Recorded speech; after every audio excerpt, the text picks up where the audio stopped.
जब भगवान श्री कृष्ण ने सुदामा जी को तीनों लोकों का स्वामी बना दिया तो सुदामा जी की संपत्ति देखकर यमराज से रहा न गया।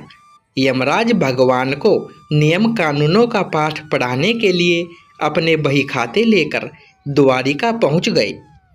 भगवान से कहने लगे कि अपराध क्षमा करे भगवन, लेकिन सत्य तो यह है कि यमपुरी में शायद अब मेरी कोई आवश्यकता नहीं रह गई है, इसलिए मैं पृथ्वी लोक के प्राणियों के कर्मों का बही खाता आपको सौंपने आया हूँ।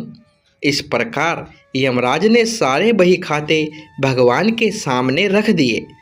भगवान मुस्कुराए और बोले, यमराज जी, आखिर ऐसी क्या बात है जो इतना चिंतित लग रहे हो?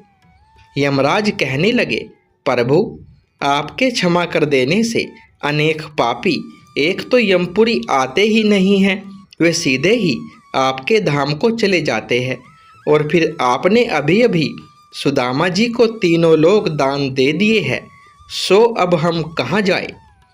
यमराज भगवान से कहने लगे, प्रभु, सुदामा जी के प्रारब्ध में तो जीवन भर दरिद्रता ही लिखी हुई थी, लेकिन आपने उन्हें तीनों लोकों की संपत्ति देकर विधि के बनाए हुए विधान को ही बदल कर रख दिया है। अब कर्मों की प्रधानता तो लगभग समाप्त ही हो गई है। भगवान बोले, यम, तुमने कैसे जाना कि सुदामा जी के भाग्य में आजीवन दरिद्रता का योग है?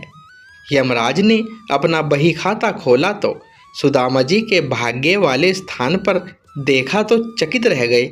देखते हैं कि जहाँ श्री से संपत्ति का श्रेय लिखा हुआ था, वहाँ स्वयं भगवान श्री कृष्ण ने उन्हीं अक्षरों को उलटकर उनके स्थान पर यक्षश्री लिख दिया, अर्थात कुबेर की संपत्ति।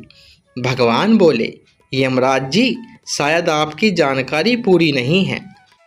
क्या आप जानते हैं कि सुदामा ने मुझे अपना सर्वस्व अर्पण कर दिया था?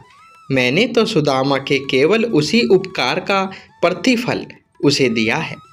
यमराज बोले, भगवन, ऐसी कौन सी संपत्ति सुदामा ने आपको अर्पण कर दी?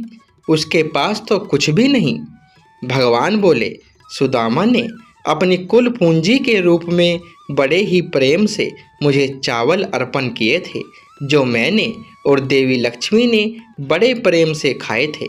जो मुझे प्रेम से कुछ खिलाता है, उसे संपूर्ण विश्व को भोजन कराने जितना पुण्य प्राप्त होता है।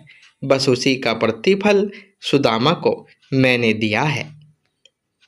हरे कृष्ण कृष्ण कृष्ण हरे हरे, हरे राम राम राम हरे हरे।